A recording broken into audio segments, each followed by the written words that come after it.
Everything's on fire. Everything's on fire. Everything's on fire. Happy Monday and welcome back, Heat Seekers, to the IDP HeatSeekers show presented by RotoHeat.com. Tonight's going to be an awesome night filled with team defense talk for all you team defense love and redrafters. Tonight's your show. We're going to be giving you some tidbits and some helpful tips on what defenses might be intriguing or useful for your redraft teams this year. But before we get into that, as always, if you enjoy the content we're doing here on YouTube, definitely smash that like and subscribe and the notification icon. Not only does it help YouTube, but it helps us and it helps get our content out to the world. We do appreciate it. Kraig, my friend, my compadre, my partner in crime, how are you tonight? Busy night. A lot of caffeine today, but getting through it, adjusting to the new kid and all that fun stuff. So no complaints. How are you? Week number 2 with babies going well? So far, yep. Hey, we like it. That's what I like to hear. Yeah, definitely a fun-filled day. You know, school for my kids, my girl starts back up next Wednesday. So, you know, today was dentist appointments, eye doctor appointments, just trying to get all the things done and ready for school. So that was always exciting. So we're closing in on the home stretch of summer, and the kids aren't super excited about going back to school, but they were super excited about going to the dentist. So we always like that. I grew up not being a big fan of the dentist, so I've been trying to raise my kids to like all those things that I did not enjoy as a kid. So good times to be had by all on a Monday.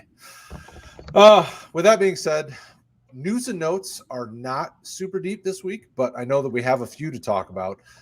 Rookie Caleb Farley, Tennessee Titans corner, was activated off the injured list today. So we should see him get on the field and see how he's holding up and how he's healed up. It'll be interesting to see what that looks like. From a fantasy perspective, I don't necessarily think there'll be a ton of value there for you guys, at least on the immediate side of things, especially because you want to wait and see how he heals up. But how do you feel about Farley? Do you think he's going to return any value this year, or are you just hoping to see him stay healthy? I'd like to see him be on the field and able to play and see what he can adapt to the NFL. You know, if he was one of those guys that was not having injury concerns at all, he probably would have been a top 10 pick anyway in this draft, and certainly he would have been competing with Horn Surtain for that top cornerback spot. He's just a great man corner. So we'll see what happens. It's a good step in the right direction, and the Titans are certainly going to need some defensive backfield help. Teams are going to be throwing a lot with that offense that they have, I suspect. Yeah, they're going to have to put up a lot of points to keep up with Tennessee in that offense. And, you know, and with the subtraction of guys like a Dory Jackson, I mean, they need some of these young corners to step up and really take the next step to help them, or a rookie like Caleb Farley to step up and really take a hold of that. But, you know, tough thing for a corner is sometimes it could take a little bit of time to really acclimate to the next level. And, you know, I don't think Farley's any different. It'll take him a little time to get settled in, you know. But hope he stays healthy because he's a really talented player and he's got a lot to bring to the table. Okay, it looks like Justin Houston signed to Baltimore. We saw that over the weekend. That could be fantasy relevant in that defense. How do you feel about Houston in the purple and black? I think it's a good fit for a nice cheap 1-year deal, about like $2 million, I think is what it was. You know, we saw someone who, and I don't know offhand, so we're doing this on the fly here. I think Houston might be slightly older, or he might even be younger. And I was going to say Melvin Ingram, who we saw get signed last the other. week. Houston, they're both 32. I think Ingram was like 1 year around $4 or $5 million. So I mean, it was a good chunk more money. And Houston was productive. Now, I know he's probably going to be more of an outside linebacker here, but, you know, he's played that sort of role before and been productive. So I think it's a great cheap signing for them. They could really use someone who's been more proven over time with that set of sort of outside linebackers. They lost Judon to the Patriots this year. And it's kind of that part of their team is kind of unset, it seems. They have Odafe Owe, first round pick, but I consider him to be very raw, and we're going to have to see what he can do in the NFL because he just wasn't great at finalizing those big plays in college. We'll have to see if he can do that here. They have Tyus Bowser, who they had invested a second-round pick in a number of years ago that never shown a whole lot, and then sort of the name, if you want to call it that, for that position with them beforehand was Pernell McPhee, who was fine. He's serviceable. He's just nothing exciting. Houston's more exciting than any of those guys except the rookie to me. So I think he definitely brings an element that they needed to replace. And it's a great cheap contract. I mean, if he turns out to be nothing, they can get rid of him super cheap. So yeah. I mean, it's it's $1 million dead cap. Cap hits $2.75 million. I mean, it's really super team friendly. In Houston, I mean, you heard about it in the offseason. He wanted to sign with somebody who could contend. This is a team that, with a player like him added, is still continuing to be in that contending mode. He's a guy that I think will be really really helpful, especially for the development of some of the young guys that they really like. Like you said, Tyus Bowser, Odafe, who they drafted in the first round this year. Houston may not be the same Houston he was, 2, 3, 4 years ago, but he's still a veteran. He knows, the fundamentals of preparing and getting ready, reading the offense. I mean, some of these things that these young guys could use, he's going to be their best resource to lean on. I mean, McPhee would be the next veteran that I think would add that kind of value to these guys. But Justin Houston was a stud for a very long time with Kansas City, and then even did some things with Indy that still showed that he had some oomph left. But now I see him more as a rotational guy for them. And more of a veteran leader, and I like the signing. I think Baltimore made a smart move, and these teams that are ready to compete and maybe just need a little extra help in the veteran presences in the locker room are smart to make the moves that they made. Even the other piece of news that we wanted to talk about tonight, I think is very similar in the mold. Todd Davis, linebacker, signed with the Giants. That was a smart move because the Giants, I know that they're not the strongest NFC contender, but in the East, with an injured Dak and an unsettled situation in Philly and Washington being really kind of the top dog in that division, like the Giants made a move that I think makes sense for the team for the short term because it gives them a veteran presence at linebacker to help go with some of these young guys. And we've talked about it all offseason. The Giants defense is a really solid defense. They've got a great, strong young core, and they needed some veteran leadership. It looks like the oldest guy they have on their team was 2018 pick Lorenzo Carter. I mean, so adding a guy like Davis, who's done it in the league, who's that veteran presence, really brings, some value to that linebacking group in New York. So I'm excited for it. From a fantasy perspective, I think he's a guy you could take a stab at. I think he has a chance of seeing the field because right now the projected starting lineup is Azeez Ojulari, Lorenzo Carter, and Tay Crowder. And then their Sam is Ryan Anderson. So, I mean, Todd Davis, if he still got it, then he could easily push any of those guys for significant snaps. But what do you think? Yeah, I don't know where. I think you just forgot what you're looking at. I think Martinez is just not practicing or something. I mean, Blake Martinez is the guy. Yeah, he's still. I think he's still on the. Isn't he still on the injured list? Yeah, he may be, but he's going to be back. I haven't seen anything where he's not going to be ready for this year or anything. But yeah, I mean, if Martinez were to be out or hurt, or even if he's not, if Davis is that second guy, he's someone that can get you tackles, which is sort of what you're looking for. And that, Martinez has continued that moving from Green Bay to the Giants, and Davis has shown the ability with the Broncos for a number of years. I mean, he had 3 years where he averaged probably close to triple-digit tackles combined. And he doesn't do a whole lot otherwise, in terms of big plays, tackles for a loss. He isn't going to get you double digits or sacks or anything, but he isn't going to need to. And even if he plays next to Martinez, he's just going to be another guy for them that is able to go out there with some veteran leadership and get you tackles. So I agree that's what they needed. I think he's better than anything that they had next to Martinez in terms of inside linebackers. So I like it. Me too. Okay, so that's really most fantasy relevant IDP news and notes. Now, obviously, if you guys have questions, offensive, defensive related, we will gladly answer them. And there are plenty of offensive pieces of news. Those are for tomorrow night's show. We've got Nick Whalen jumping on tomorrow night with us, and we'll talk the Devonta Smiths and the Carson Wentz and all the other stuff that's going on in training camp. So far, I spent a significant amount of Saturday watching the Back to Football on NFL Network, and camps are open. Everybody's rolling, and you're going to start seeing news come in hot and heavy. At this time of year, I think you just kind of have to wait and see. Even looking at the like the Carson Wentz type conversation where he could be out from 5 to 12 weeks.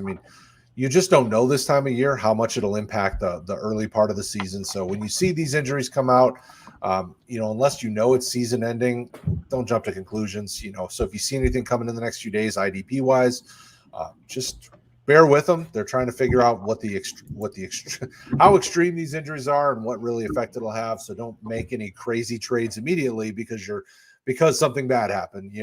Don't jump off and make a crazy trade. Because as soon as the Wentz trade or the Wentz injury went down, I started seeing guys try to make crazy trades to acquire quarterback help or go spend a bunch of fab on Jacob Eason and doing all these things. So IDP or offensive side, don't go crazy just because training camp news is coming out. Just stay the course, see what happens. But with that being said, tonight we're talking team defenses.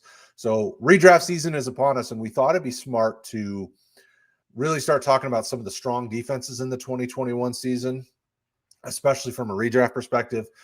We did compile our top lists, and I put them together for those that are Patreon subscribers, patreon.com/RotoHeat. You can see our top 12 lists and see the top defenses over there, and kickers as well. So we have a lot of focused content that we put out on Patreon that isn't on rotoheat.com or gets released late on rotoheat.com. So Patreon's a great way to help support the channel and the team, but also to see content that we're not putting up everywhere else and get content before everybody else. So just putting that out there. All right. So I'm not going to go necessarily through the order that we put on Patreon, but I'm going to let Kraig kind of lead this one. How do you want to start talking about it? I know you shared with me some ADP. Do we want to start talking through ADP or where do you want to go with this first? Yeah, so I think sort of talking about what you're looking for in a defense special teams unit that you're going to be deploying, because it's different than sort of how we look at IDP guys when we're talking the individual aspect of it. So, of course, know your league, know your scoring, all that good stuff. This is something I personally wait for. It is usually one of my last 2-3 picks. I usually like to try to have more offensive depth and all that fun stuff. So the other thing that you want to be cognizant of is, your league size. That's part of knowing your league, obviously. But you may consider, if you're getting into a deeper league, where you're having 20 teams or, more than that, like some of these, you may want to consider taking one higher than that, because you don't want to be left with the complete bottom of the barrel with these, because the negative points will kill you.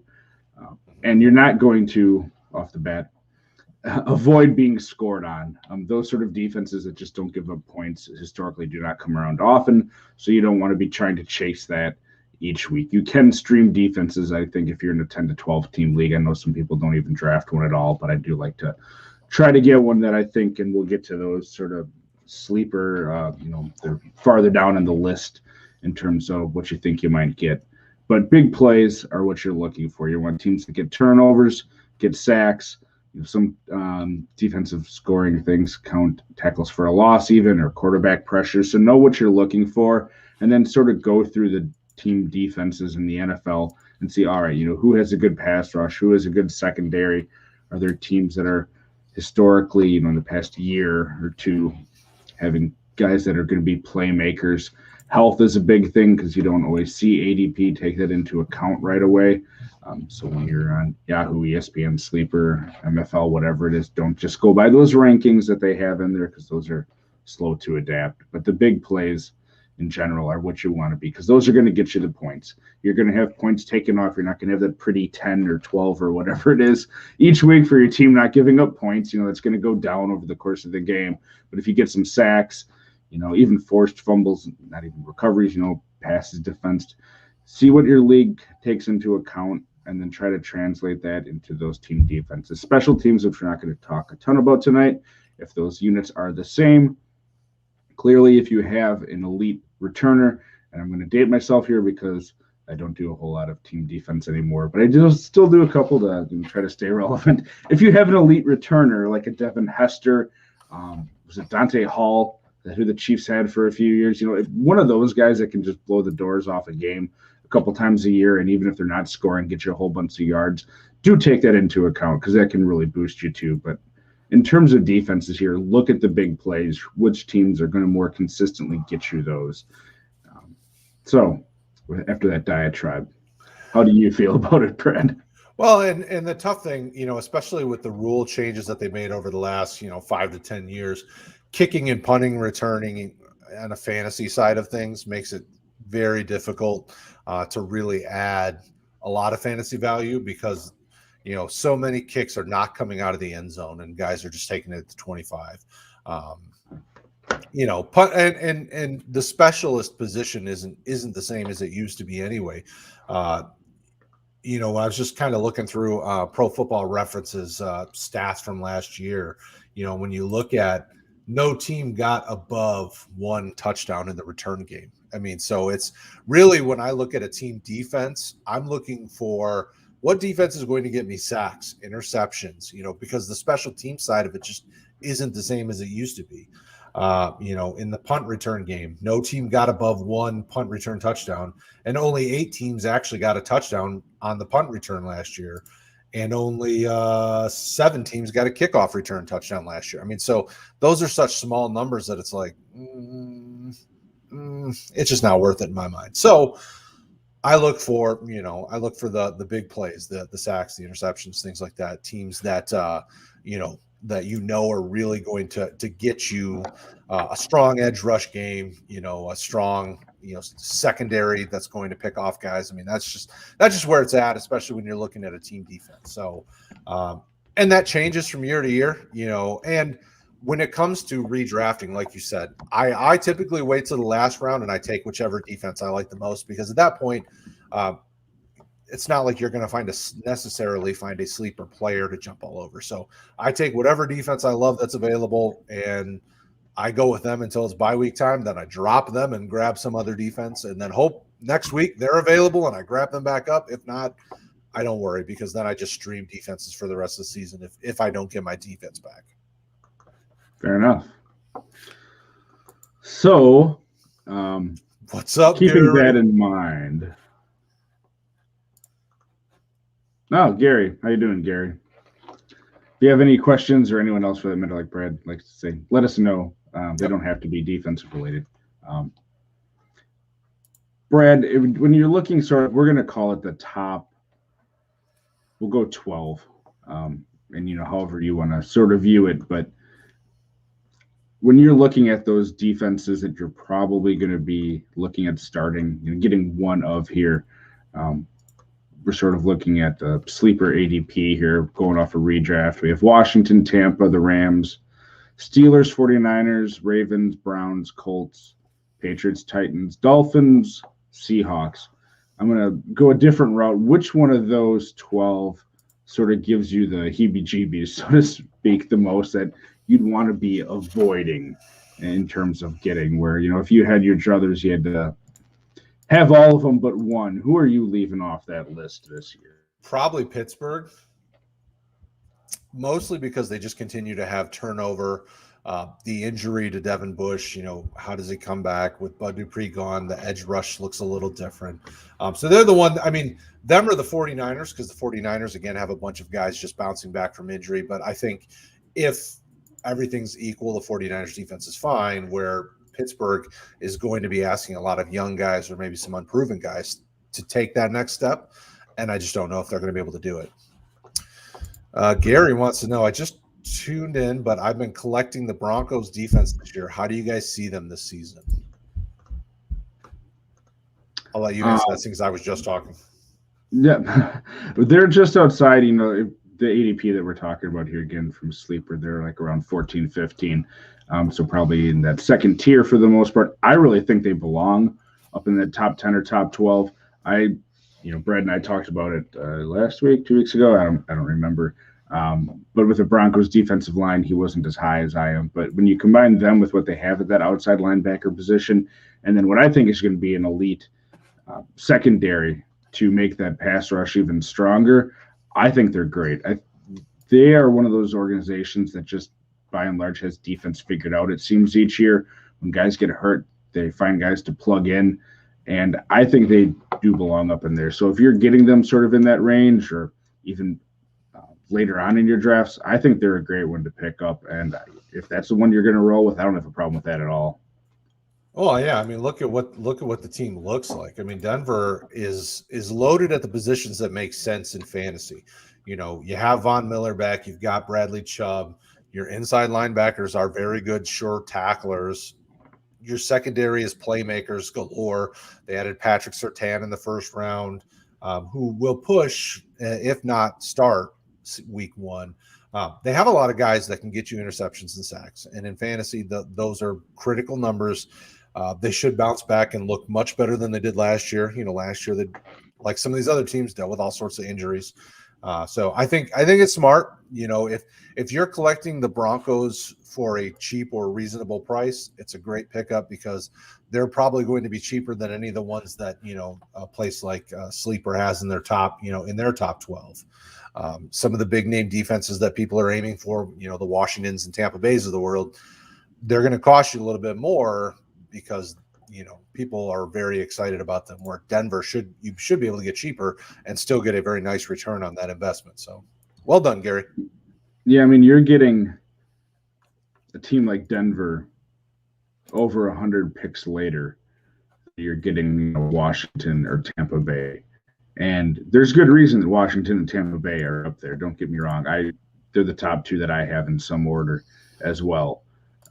And yeah, right there, waiver wire pickup, this Dynasty League for Denver, that's about as good as you're going to get. And, you know, even if they have an injury or someone's not there like last year, they still got pressure.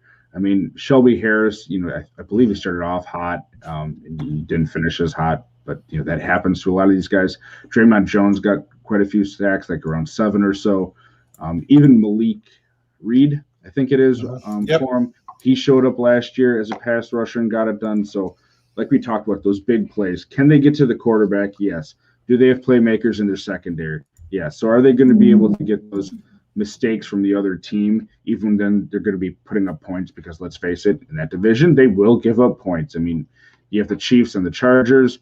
I think the Raiders are probably even going to be more improved than last year. I hope for them, just for the fun of the game, too. But they're going to give up points, but they're going to get you turnovers. They're going to get you big plays. So I think it's great. You got them off of waivers.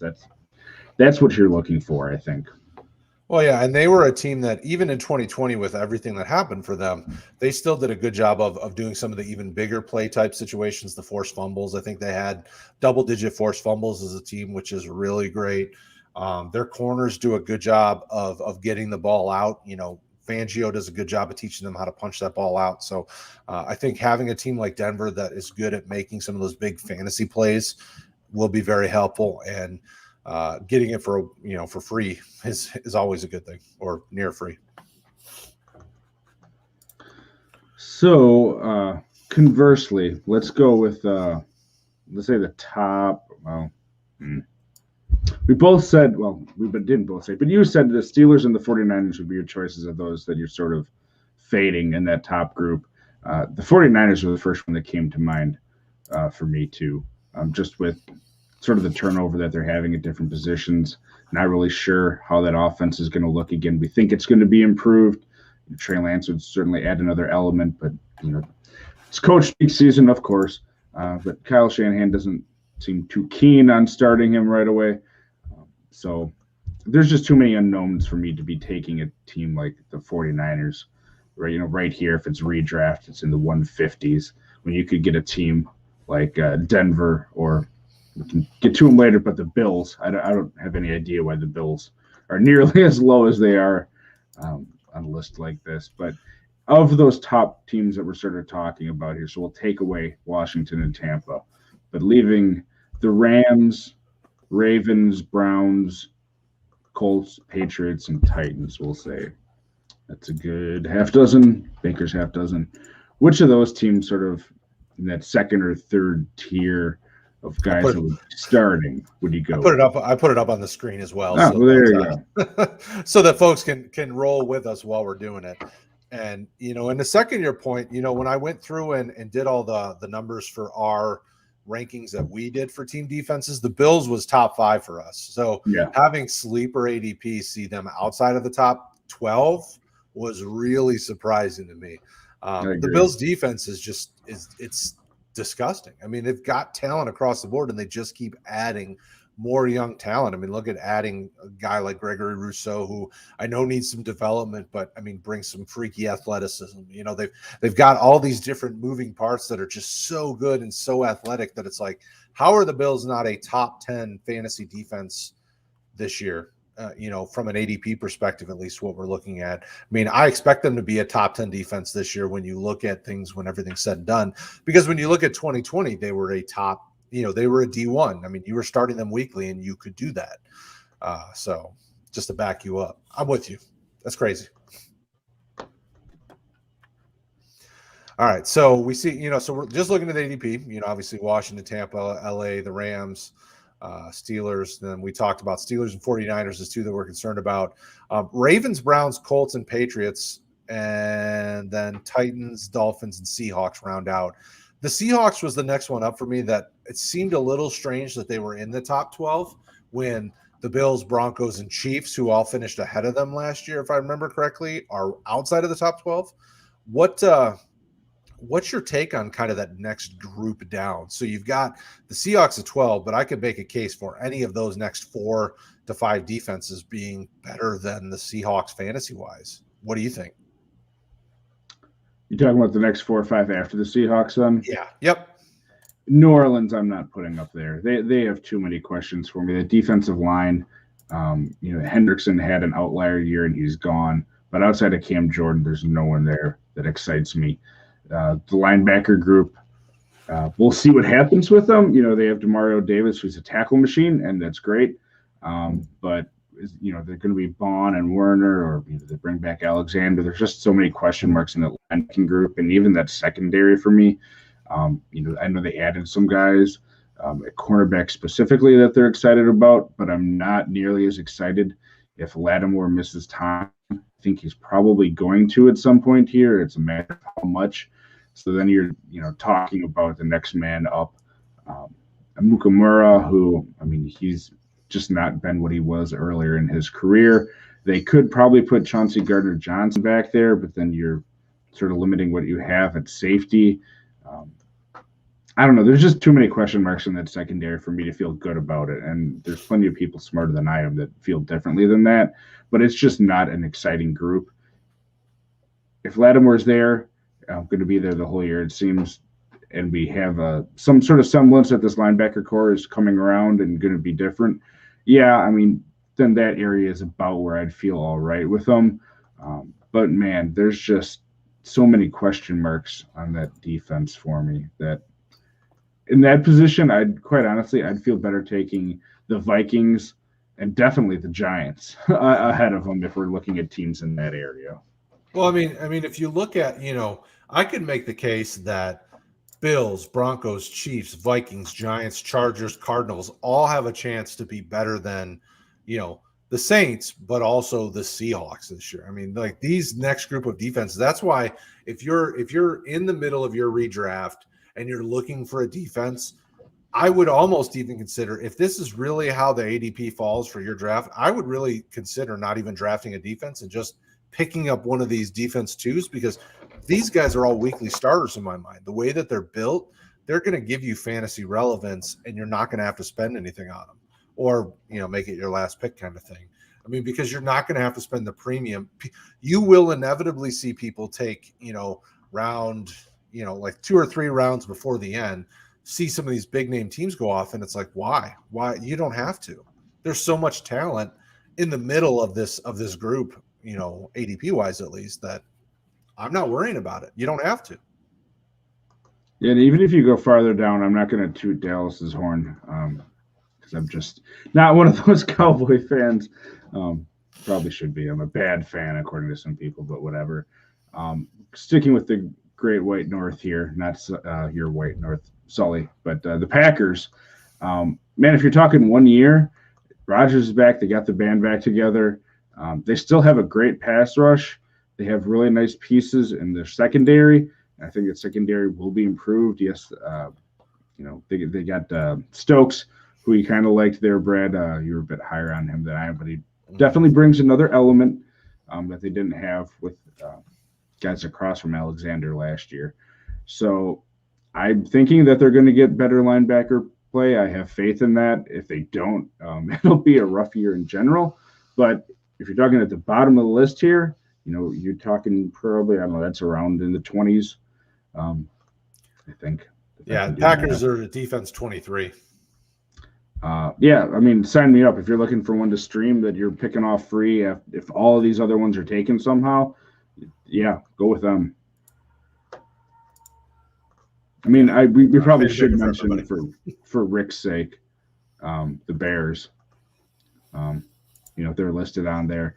They're just not nearly as exciting to me either. I feel like they've lost more. The defensive line, I know they had injury issues with Hicks last year. He should be healthy, but he is getting older. The defensive line just doesn't excite me. That linebacking core is clearly – my light went off. Nice creepy in the dark exorcist stuff going on here.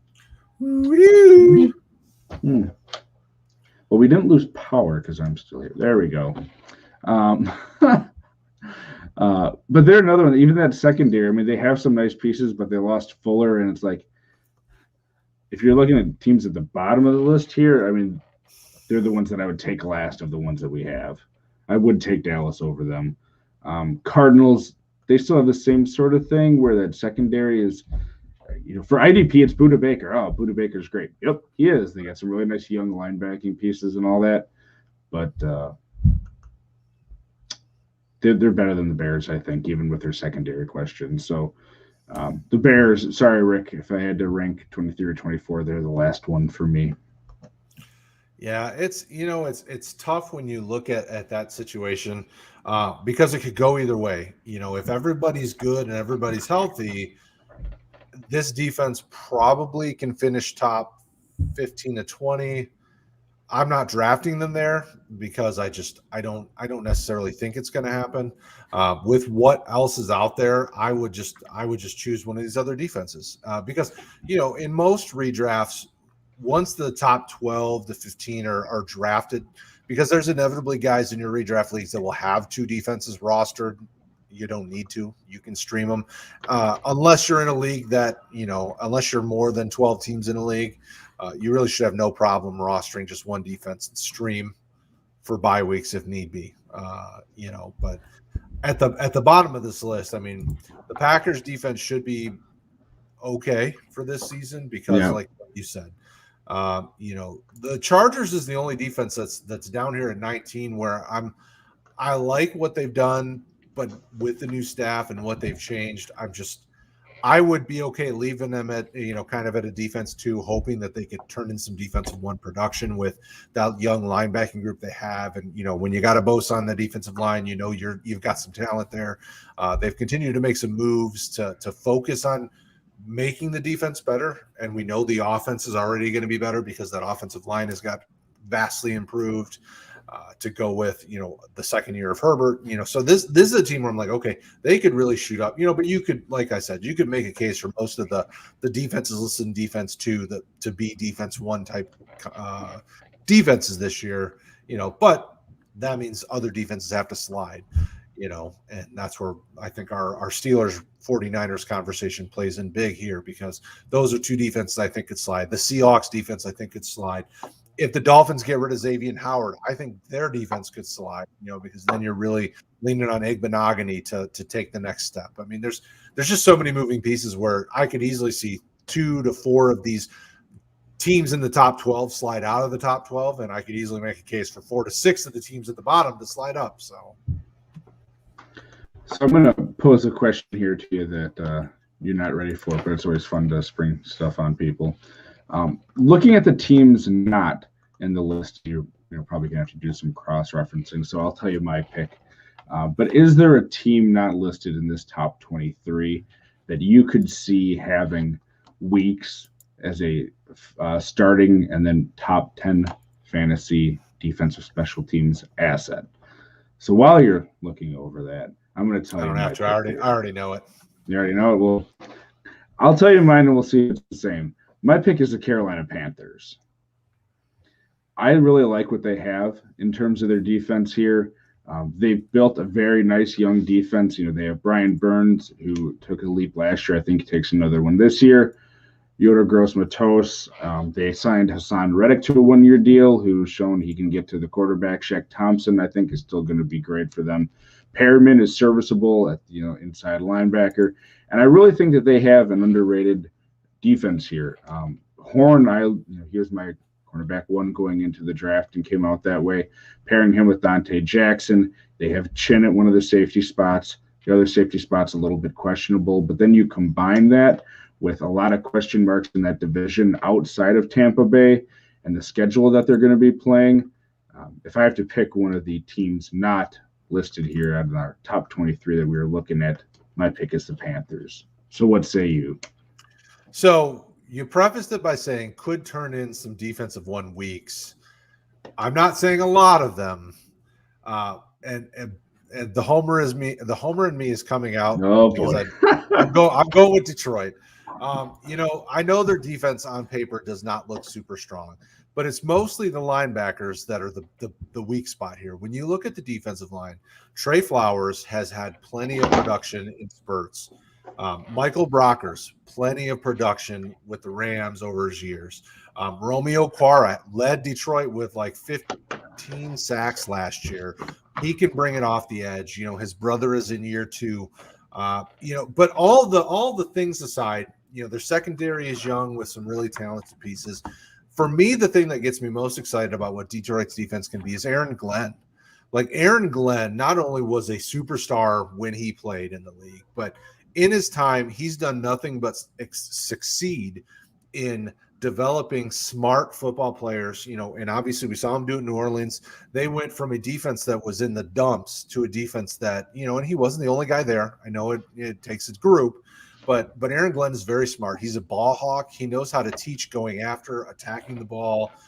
His time in the league showed it. And I really think if you're looking for a defense that you could stream this year, that in a pinch, if you needed to grab them and play them, Detroit would be a team I would consider. I'm not telling you to draft them at all. Do not draft them. Lions number one defense. You're here to right. Here.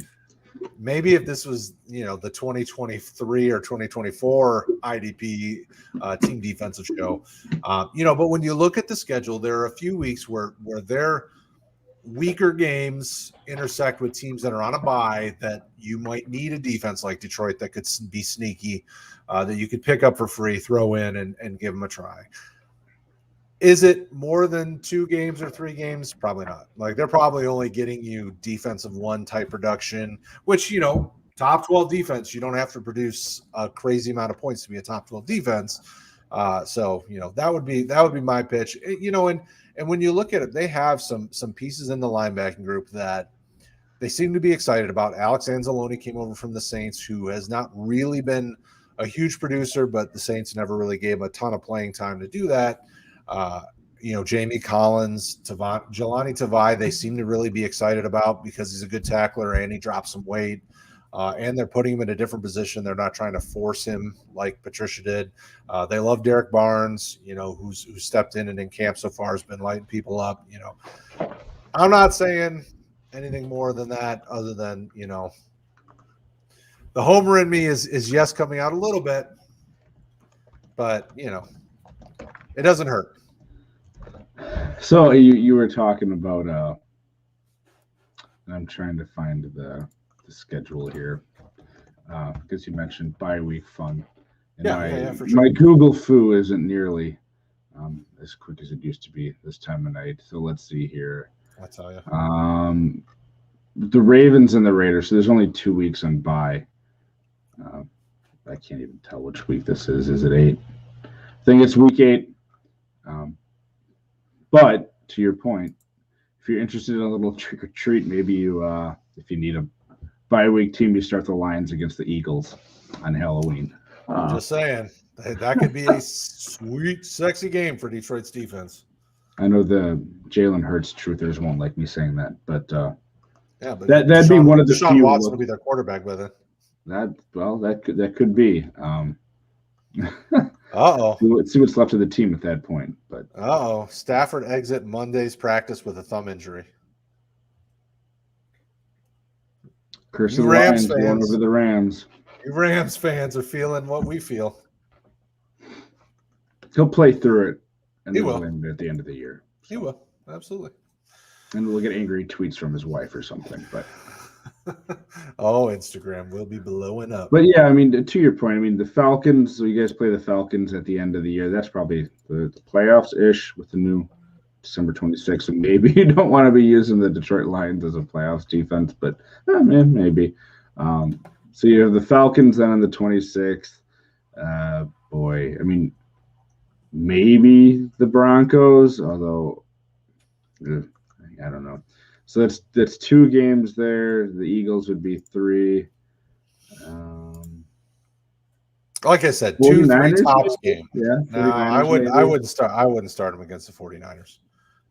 I would stick with 2 to 3 games tops if I'm playing a team like Detroit for sure. Don't get too crazy in the hoping they have a big game against some of those. So how do you feel about the Panthers? I do. I like the Panthers. I mean, their defense on the rise. The Panthers have a ton of talent, and I think they're going to keep getting better. So if you picked Carolina as your sleeper team and you were starting them on bye weeks, I'm sure you didn't Google necessarily their schedule per se, but Denver has. They probably have more opportunities to give you some nicer production, especially in the division they're in, on bye weeks than Detroit would, for sure. All right. Well, going back up to the top here, who's your pick? Because this is pretty much the consensus. 1 and 2, they're super close in ADP and redraft and dynasty. Although dynasty, the Buccaneers don't excite me nearly as much as redraft, but. Right. For redraft purposes, who's your pick for the Buccaneers in Washington? If you had definitely Washington this year, Washington easily. I mean, because they're gonna. Not only were they just disgusting last year, when you look at, so I pulled up. So one of my leagues that I have that does defenses and kickers, I was looking to see what kind of how people stacked up last year, and the Buccaneers were good. They finished as a top 10 defense. The Washington team finished as a top 6 fantasy defense. So even last year, without the additions and without, Buccaneers defense is another year older, and a lot of the guys that they expect in key roles are already in their 30s. Where Washington, some of these guys that they have in key roles haven't even hit their prime yet. So give me a team like that is already doing better. And in another year of this Ron Rivera defense with more of his guys, easy to me. Washington, and, fun side thing for anybody, I'm going to put the link to Patreon here. If you're a patron, you can see our top 12, and Washington is our number 1 defense, consensus number 1 defense for all the guys that ranked them from Roto Heat. So we all love Washington. What say you, Kraig? And I know you like Washington as well. I do like Washington, but here's my question for you. If you're looking at we'll say the end of the year here, if you're looking ahead, assuming you're going to be in the playoffs, last 4 weeks here, Washington has the Eagles, Cowboys, Eagles, and Giants. Buccaneers have the Saints, Panthers, Jets, Panthers. And I know, most teams don't play the last year. Most teams don't play last year. They play the last week of the year. So, I mean, you have Eagles, Cowboys. Eagles, Cowboys, Eagles, Saints, Panthers, Jets. Which one of those 2 do you feel better about? So, say that again? Yeah, so Washington has Philly, Dallas, Philly. Like it. The Bucs have New Orleans, Carolina, Jets. Oh, no, Washington I would feel really good about Washington. Tampa Bay for that last game against the Jets against a young quarterback, probably. But by then, is Tampa Bay sitting starters, getting ready for the playoffs? Who knows? I mean, I can't imagine they really are. But, with as old as some of the guys are on the team, maybe they do. So I would still lean Washington. But that last game could be a toss-up. If you told me Tampa Bay for the final week, then fine. Yeah, I don't honestly remember because we don't do these that often. What I had as my top defense, it very well may have been Washington. And season it was long, Washington. Yeah, all of us chose Washington. But I do see the case for Tampa. Tampa and biased in me again. I think the Cowboys division, because that's what it is, the Cowboys division. Of course, the NFC East, rather. I think they're full of better offenses than the NFC South. I think Carolina still has a lot of question marks. One, with McCaffrey's health, will he be able to stay healthy? And then what is Darnold going to bring? Atlanta is a big question mark to me because you remove Julio from that. Is Mike Davis going to be competent in the run game? Their offensive line still isn't anything amazing. And then the Saints, they have nice pieces, but Michael Thomas is out for a while. Sounds like they want to run the ball more, which is fine. But what are you going to get out of 30 interception James Winston or quarterback, running back, tight end, wide receiver, offensive lineman Taysom Hill at quarterback?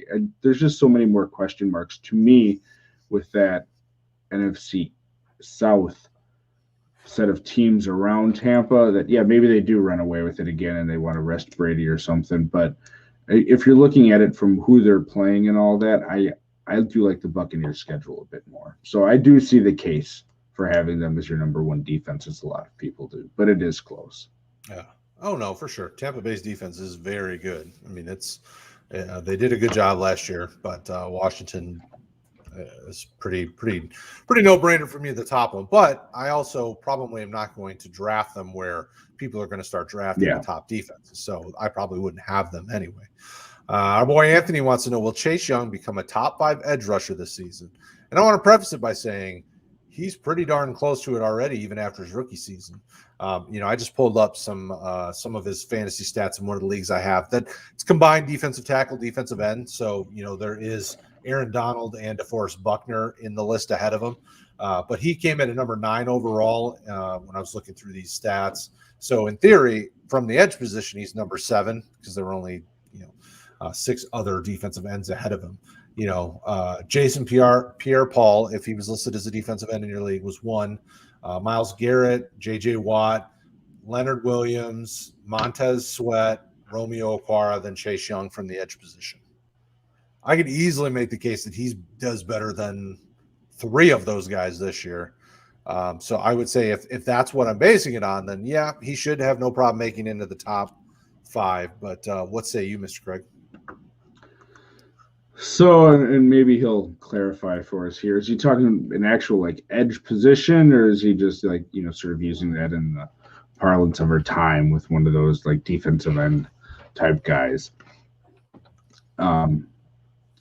I think the answer is probably yes either way, to be quite honest, based on the talent that he has. But it is just a little bit different, again, if he's talking about a defensive end or if you're talking about just that edge outside linebacker defensive end position, because there's a whole lot more guys in that outside linebacker position. You have TJ Watt, Zadarius Smith, who are probably above him for at least a year or two here, based on what, if we're talking about this year anyway, I would think both of them end up with more points than he does. They did last year, and I think that would continue. Garrett probably has a good chance of it again. JPP maybe. I mean, it's going to be him or Shaq, and then it's, see if Devin White can repeat any of those sacks from last year. But I kind of feel like that sack rate from Tampa might be unsustainable year to year. We'll have to find out. But they were just insane last year, so I think he probably comes down a bit. I mean, then other people around him in that area, we mentioned Barrett Floyd. I don't think is going to be up there. Montez Sweat, his partner. That's going to be interesting, and I'd want either one of them. Sweat obviously comes at a cheaper price, but I don't think you can go wrong with either one of them. And I think you could see those guys sort of vacillating who has the better year based on who's sort of excelling in a game and gets focused on. But in our rankings, he's already a top 5 edge player. Mhm. So to us, yeah, he probably already is there, to Brad's point, but I don't see any reason outside of having some sort of health issues that he wouldn't be, because they're getting the band back together again, to use a phrase I already used before, with that defense, because they have Sweat currently, Payne, and then they re-signed Allen. Ioannidis is healthy, so even if they lose a little bit, they do have some depth there. I think it's just, and I don't mind saying this as a Dallas fan, the best defensive line in the NFL. I'm sure some teams would disagree with me, but that's my thoughts on their defensive line. So yes, Chase is up there.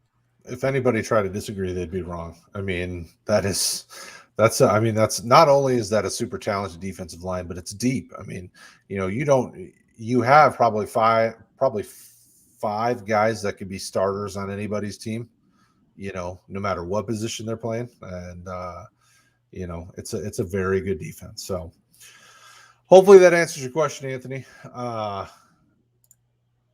And they also have Shakatoni, which is just a great name.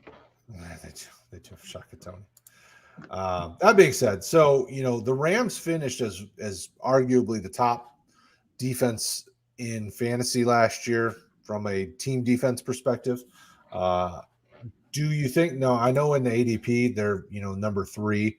Do you think with what they've done to this offense, obviously the addition of Stafford, but now the season-ending injury to Akers, some of the changes that they've made to that defense, do you think it can still stay as a top 5 defense? I'm just trying to look at these last couple defenses that we really haven't touched much on, in Tennessee, Miami, and the Rams. And I'm trying to figure out, what do I think about those defenses? Like, I feel like Tennessee could fall down and be a defense 2, not a top 12 defense. Miami, like I mentioned a little earlier with Xavier Howard, possible trade situation, that could slide a little. And then the Rams are the other defense that, obviously with Aaron Donald, anything's possible, but can they really keep being a top 3 to 5 defense with losing, with changing over? Because I think Brandon Staley was their defensive coordinator, right? And now it's Raheem Morris is the defensive coordinator. Yeah. So, and they really haven't done anything different to the defense. I mean, they've added some young guys in the draft, but I can't imagine any of them really making a big push for playing time outside of Ernest Jones. What do you think? Just to go back a moment, you mentioned Tennessee. Yeah, there's someone like anywhere close to where people have them, I'm staying away from them. So their offense is, to me, markedly better by putting Julio in there. I don't know how you could say that it isn't. Just that it gives them another option where people cannot just focus on A.J. Brown and Derrick Henry, which is a task in and of itself to start with. Yeah, their defensive line and their pass rushing linebacker group should be better this year, but I don't see how anyone can say that secondary is better, and that secondary scares me when teams are going to have to be throwing. Byard is great. Amani Hooker, I think, is a name to keep an eye on. If you follow Gary, the IDP tipster at all, he's been over Amani Hooker this year as another safety, especially with their lack of cornerbacks. So someone to keep an eye on, but they just don't. I mean, if you assume that Farley is healthy and playing, he's probably their 1. They have Janoris Jenkins, who's all right, but he's not a 1 to me. They drafted Elijah Molden, who, again, another nice young guy. They took Fulton in the 2nd round last year, but it's just a young, inexperienced, unproven set of cornerbacks, which scares me when you're talking about needing sort of that secondary pass rush balance in your defensive special teams. So I'm not taking them probably in the top 12 group. Talking about the Rams, same sort of thing with the Rams. They have more talent overall, I think. But, man, their depth is just garbage, to be quite honest. I mean, Donald is going to make everyone better. Donald is, a 3 times defensive player of the year now, I think. Jalen Ramsey, one of the top cornerbacks, if not the top cornerback in the NFL.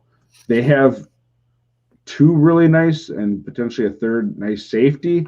This is more sort of IDP production-wise. We're going to have to see Fuller and Taylor Rapp play together and be healthy. But Burgess is a nice sort of 3rd option there. Their linebacking core is just it gets the job done. I mean, Ernest Jones is the most exciting out of the ones they have for me because Kaiser, Reeder, they were serviceable last year, but weren't anything amazing. Then they got, like Kenny Young, Terrell Lewis, who could be interesting. We'll have to see once he's on the field and healthy. Leonard Floyd just doesn't excite me at all, to be quite honest. I know he was productive last year, but I'm not throwing my hat in the Leonard Floyd ring as far as putting it together here. So we'll have to see about that. But man, there's just not depth. And I don't think they're going to be as healthy as they were, even with a few injuries last year, to be able to repeat that. You? Absolutely agree. And that's when you're looking at, so many of these top defenses from the ADP perspective, possibly sliding down. I mean, you can get great value waiting on your defense till the last round and then take whichever one you think is kind of the next one up and just see what happens, because there's so many, like we've talked about, there's so many options from, defense 12, 13, 14 down. I mean, wait till your last round and go with Buffalo. Their defense is going to be just dirty. I mean, they always are so good. Take Denver if you like Denver. Kansas City finished as a top fantasy defense last year, and they're sitting at 15. I mean, there's just so many options where it doesn't make sense to draft one of these high-end even Washington, who we love, and Tampa Bay, who should be really good this year. I wouldn't worry about it because the point differential is so close that you get a better value looking elsewhere and just wait on defense. Yep, I agree. So that's it. I mean, I don't know how many more team defense conversations we can have. So it's that time of the night where we are wrapping this thing up. But I want to say, as always, we love that you guys hang out in the chats and ask the questions. Don't think the conversation ends here. While we were doing the show, I was watching our Discord redraft chat blowing up, people having conversations about it. The Discord link I put here in the chat has access to all of our Discord channels for redraft, for IDP, for Superflex, for just standard dynasty, movies, TV, anything you want to talk about. We've got a Discord channel where we talk about it. So make sure you guys jump over there into Discord and keep the conversation going. Obviously Kraig and I have our Twitter handles below our names, so feel free to jump in there and shoot us questions. I'm answering questions in my DMs basically every day at this point where people are shooting me messages. So, feel free to join us wherever you want to have the conversation. We got a Facebook community, we got Discord, we got Twitter. Patreon is a place that we're starting to work on building up. So we've got a lot of premium content over there we've been dropping. And that's it. Next week we are back to IDP focused content, but if you need help with your redrafts, we're here to help. Kraig, thank you as always for hanging out with me, brother. Anything else you want to finish off with before we roll out? Just be careful with what you're sliding into Brad's DMs with. Gotta have some humor on here, Brad. No one slides into my DMs. I don't even get the fake profiles coming at me for stuff. The only stuff I get is from people for GIF requests. But you're fine too if you want those. Everybody, make burner accounts and slide into them DMs. Oh. All right. We love you guys. Thanks for hanging out with us as always. Don't forget, tomorrow night, join us for our Dynasty show. We're going to be hanging out with Nick Whalen, who is an amazing, amazing fantasy analyst and has a lot of great information. Hopefully, y'all have been enjoying training camp, and the season's coming. Thursday night, Kraig's Dallas Cowboys are facing Pittsburgh in the Hall of Fame game, so that'll be a whole bucket of yuck. We love you guys. We'll talk to you again next week.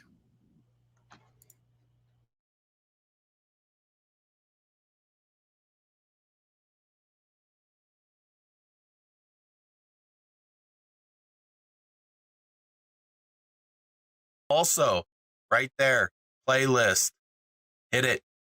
Watch the videos. Do it.